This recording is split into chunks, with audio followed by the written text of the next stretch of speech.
नमस्कार, मैं हूँ राजू सम्राट। मेरे साथ कैमरे के पीछे खड़े हैं रमाकांत दुबे जी। अभी हमारे साथ बात करने के लिए जो मंदिर बना है भगवान राम का, लगभग अगर देखा जाए 6 से 7 पीढ़ियाँ गुजर गई, तरस गई उनकी आंखें कि हम भगवान राम लला का मंदिर अयोध्या में बनते हुए देखें या बना हुआ देखें। ऐसी कई पीढ़ियाँ गई वहाँ पे टेंट त्रिपाल में भगवान राम का दर्शन की और अपने अपने घर चली आईं, लेकिन नसीब नहीं हुआ बहुत सारे लोगों को, कई पीढ़ियों को, कि भगवान राम का मंदिर भव्य वहाँ पे बनता देखें या बना हुआ देखें। तो इसी मुद्दे पर हम बात करेंगे। आपकी उम्र भी काफ़ी ज़्यादा हो गई है। दो दादाजी लोग मिले हुए हैं, इन लोगों से जानेंगे कि ये राम मंदिर का श्रेय किसको देंगे और क्यों देंगे। इसके बारे में थोड़ा सा विस्तृत जानकारी हमको बताएंगे, क्योंकि अभी दादा बुजुर्ग हैं, आप भी बुजुर्ग हैं। बता रहे हैं कि हम लोग उस आंदोलन में सहयोग किए थे जिस आंदोलन के चलते आज राम मंदिर भव्य हम लोगों का बनकर खड़ा हुआ है। हम लोग राम के वंशज ही मानते हैं। पूरी अगर देखा जाए तो भारत राम का ही वंशज माना जाएगा। राम यहाँ के आदर्श हैं। मर्यादा पुरुषोत्तम भगवान श्री रामचंद्र को सभी सनातनी जानते हैं, मानते हैं और पूजा करते हैं। तो उसी मुद्दे पर जानेंगे कि ये चाचा जी लोग अपने ज़माने में कितना संघर्ष किया राम मंदिर को बनाने के लिए और क्या क्या संघर्ष इन लोगों को झेलना पड़ा। दुश्वारियाँ, कठिनाइयाँ, तमाम कठिनाइयाँ आई होंगी, क्योंकि राम मंदिर जब बन रहा था बीजेपी गवर्नमेंट नहीं थी, ना केंद्र में थी, ना स्टेट में थी, तो काफ़ी समस्याओं का सामना इन लोगों को करना पड़ा होगा। और देखते हैं, जानते हैं कि ये जब हम लोग अपनी जोश में थे, युवा थे और संघर्षशील थे, तो इन लोगों को कितना झेलना पड़ा और राम क्या है, कैसे, पूरा तमाम जानेंगे। उसके पहले अभी हम बात करते हैं इनसे। अपना नाम बताइए चाचा जी। सुरेंद्र सरनाम। आप राम मंदिर आंदोलन में कहीं भाग लिए हैं, हिस्सा लिए हैं, कहीं से भी गए हैं राम मंदिर के? आप राम मंदिर बना जी गए हैं? दिल्ली का कम से कम 5-7 बार दिल्ली की रैली में और लखनऊ के रैली में भी एक ब्रिज राजमार्ग का रेल से जा रहे थे। जेल का हवाले भी करना पड़ा। जेल भी गए हैं आप? जी उसके बाद जो सब कार्यकर्ता। अच्छा, जब जेल गए आप, उस समय सरकार यूपी में किसकी थी? मतलब कौन सत्ता में था यूपी, उत्तर प्रदेश में? उत्तर प्रदेश में भाजपा नहीं थे। भाजपा नहीं थी? कांग्रेस, सपा, बसपा, कौन सी पार्टी रही होगी? याद है कुछ आपको? जी हाँ, कौन पार्टी रही होगी? सपा थी? जी सपा गए। सपा थी। सपा मुलायम सिंह ने गोली चलवाया था, वही वहीं थे? जी अच्छा अच्छा, तो आप जेल चले गए थे। जमानत भी कराई होगी आप लोगों ने? बहुत से कार्यकर्ता 100-150 कार्यकर्ता पकड़ अच्छा, के कार्यकर्ता पकड़ के जेल में डाल दिए गए। अब डाल दे। अच्छा अच्छा, संघर्षशील थे आप उस समय। राम मंदिर चाहते थे कि राम मंदिर बने? जी अच्छा, दिया बाती जब से शुरू हुआ तब से हम जनवाए तो के उसी में रहते थे। माने काफी कार्यरत थे आप, संघर्षशील थे उस समय। चलिए, अच्छा, आप बताइए दादाजी, क्या नाम है आपका? बंसराज सिंह। वंशराज सिंह। आप भी गए हैं चाचा जी के साथ में? नहीं, क्योंकि लगभग आप लोग हम उम्र है, एक शायद उस समय का शायद अनुभव आप लोगों का रहा हो। संघर्षशील आप भी रहे हैं, बता रहे हैं। नहीं तो हम तो गए नहीं, लेकिन गांव में मतलब कि जो भी सहयोग उस समय ईंट पूजन का कार्यक्रम चला था मंदिर के लिए, तो उसमें हम लोग सहयोगी थे। और उस समय का सीन तो एक अलग था, जबकि मतलब कि गोली मतलब कि मुलायम सिंह जी की सरकार थी।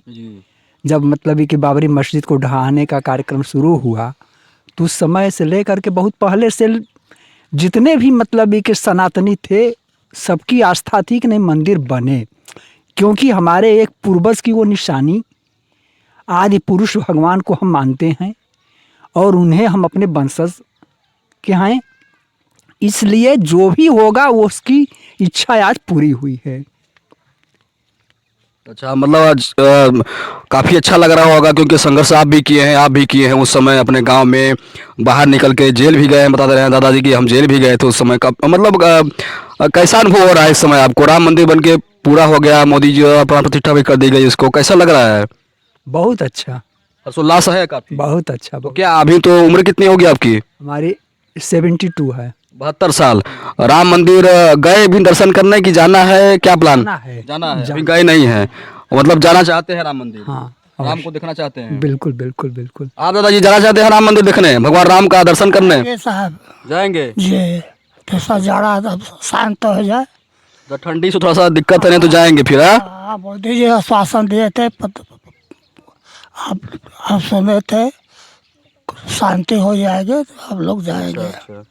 तो ये बताइए किसको श्रेय देना चाहेंगे आप, क्योंकि ये मामला काफ़ी दिनों से लगभग अगर देखा जाए तो हम राम मंदिर को टूटे हुए जो बाबर आया था वहीं विध्वंस किया था, तो कम से कम 600 साल से ज़्यादा संघर्ष करना पड़ा सभी सनातनियों को, तब आज जाके हम राम मंदिर बना हुआ देख रहे हैं।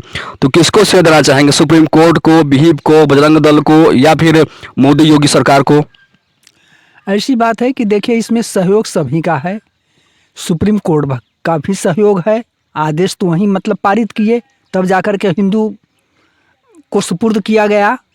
इसके बाद आडवाणी जी, मोदी जी, योगी जी, जो भी कार्यकर्ता बीजेपी के थे या हैं इस समय, सभी का उसमें सहयोग हो। व्यक्ति विशेष किसी का नहीं है, सामूहिक सहयोग सबका है उसमें। सबको मानते हैं, सब लोग सहयोग किए हैं। बिल्कुल बिल्कुल, वो सबका सहयोग है और व्यक्ति विशेष किसी का सहयोग नहीं है। आडवाणी जी उस समय रथ यात्रा निकाले हुए थे, तो लालू यादव उनको कैद करवा लिए थे, रथ यात्रा रोक दिए थे बिहार में जाते ही, तो उस पर क्या कहेंगे आप? लालू यादव मतलब किस टाइप के थे, क्यों रुकवाया इन्होंने, राजनीतिक फायदे के लिए क्या किया था उन्होंने, क्यों किया था ऐसा आडवाणी के साथ? वो तो देखिए राजनीति की रोटियां सभी लोग सेक रहे हैं, आज भी सेक रहे हैं। जैसे कुछ लोग बहिष्कार किए निमंत्रण का, नहीं गए, लेकिन उनकी अंतरात्मा गवाह निश्चित दे रही होगी हमने गलती किया है, जाना चाहिए था। लेकिन पार्टी राजनीति इसके वजह से वो जाने से असमर्थ होंगे।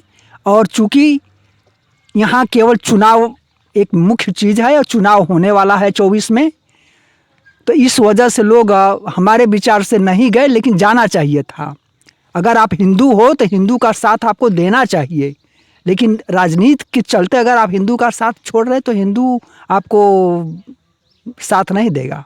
तो मतलब क्या लगता है इस बार 2024 के लोकसभा चुनाव में भाजपा को, जो एनडीए गठबंधन है, उसको कुछ फायदा मिलेगा इससे, राम मंदिर बनने से?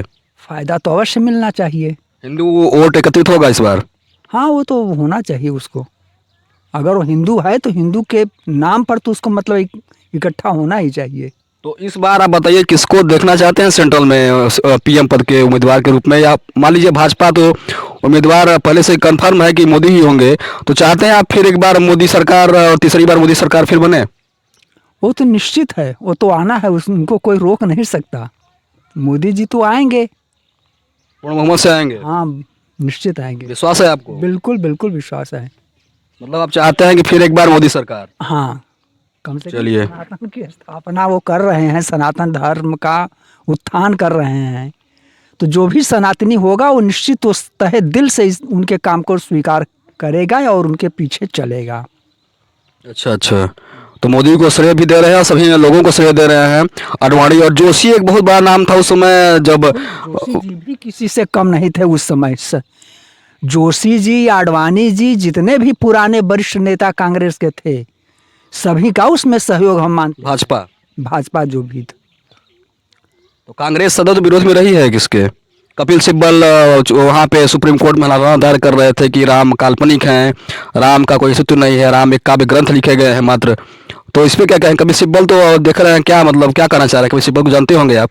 हाँ, कपिल सिब्बल जी वकील हैं, चूंकि कांग्रेसी थे, शायद इस समय नहीं है, शायद इस्तीफा है, तो उनके ऊपर दबाव कांग्रेस का भी था, वकील थे विपक्ष के, तो उन्हें तो वही करना है जो मतलब कि ये वो तो हमेशा खिलाफत करेंगे ना। मतलब राम का जो लोग विरोध किए उस समय पावर में रहते हुए, सत्ता में रहते हुए, आज वो बिल्कुल लगभग समापन कगार पर हो गए हैं। आरएलडी एक पार्टी है, राष्ट्रीय लोक दल, जयंत चौधरी की पार्टी है, वो भी अब भाजपा में आ गई है। उनके दादाजी को, जिसमें मुखिया है आरएलडी के, उनको भारत रत्न देने की घोषणा कर दी गई मोदी द्वारा। तो इस पर क्या कहेंगे? उस लायक हैं या सिर्फ उनको अपने पाले में लाने के लिए मोदी जी ने ऐसा किया, भारत रत्न की घोषणा की उनको? देखिए, वाकई में उनको तो मतलब है कि भारत रत्न पहले दे देना चाहिए था, क्योंकि किसान के मसीहा थे चरण सिंह जी, और बहुत कर्मठी नेता थे, देहात से जुटे थे, इस मट्टी से थे। तो अगर मट्टी से कोई अगर उठ करके ऊपर गया है उस जगह पर, तो उसको भी वही इज्जत मिलनी चाहिए जो और लोगों को मिली है। तो अगर उनको भारत रत्न दिया गया तो कोई गलत काम नहीं है, वो तो पहले हो जाना चाहिए था। अगर आज हुआ है तो समय की वजह से हुआ, अच्छा हुआ। मतलब उस योग्य थे वो कि उनको भारत रत्न के हकदार थे वो? पुरानी सरकारें तो कांग्रेस की थी, वो नहीं दे पा रही थी, या फिर भाजपा इसके पहले थी। एक पंचवर्षीय तो रह चुके हैं मोदी, 2 पंचवर्षीय, तीसरी पंचवर्षीय माने वाले हैं। तो ये लगता है आपको कि उस हकदार थे चौधरी चरण सिंह भारत रत्न के? क्या नाम है उनका, आडवाणी जी भी इस बार लाइन पे लगे हुए हैं, उनको भी भारत रत्न की घोषणा की गई है। स्वामीनाथन जी हैं, उनको भी रत्न की घोषणा की है, भारत रत्न की। तो सभी लोग इस युग थे।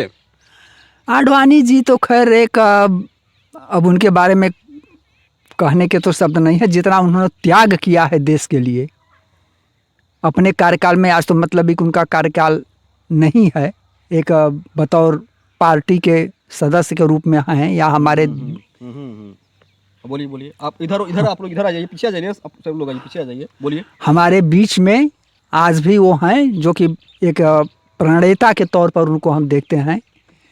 और आडवाणी जी का वाकई में कोई जोड़ भी नहीं है। तो भाजपा को और राम मंदिर के मुद्दे को धार देने के लिए आडवाणी जी ने बहुत बड़ा संघर्ष किया, और वो राम मंदिर को लेकर कितना संघर्षशील थे कि उन्हीं के चलते आज जब मैं अपने हिसाब से देखता हूँ, अपना पॉइंट ऑफ व्यू, तो मुझे लगता है कि आडवाणी जी ने काफ़ी मेहनत की थी। तो वो राष्ट्रपति क्यों नहीं बनाए गए?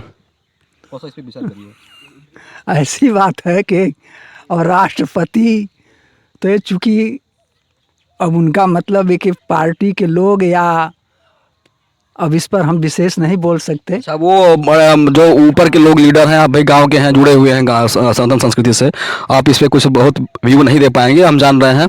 चलिए ठीक है, ये थे हमारे साथ काफ़ी शांतनी जानकार लोग, और जुड़े हुए थे ये लोग राम मंदिर आंदोलन के समय से ही। इन्होंने गांव-गांव जाकर के, घर घर जाकर अलग जगाई, एक राम मंदिर बनना चाहिए, राम की प्राण प्रतिष्ठा होनी चाहिए। सभी लोगों को, इन लोगों की तरफ से बहुत धन्यवाद। और मैं इस चैनल का होस्ट और आपका दोस्त राजू सम्राट, कैमरामैन रमाकांत दुबे के साथ विदा लेता हूं। अगर हमारा वीडियो पसंद आया हो तो हमारे चैनल को लाइक करिए, शेयर करिए, सब्सक्राइब करिए, और हमारी बातें पसंद आई हो तो कमेंट में यस नो वेरी गुड जो भी लिखना हो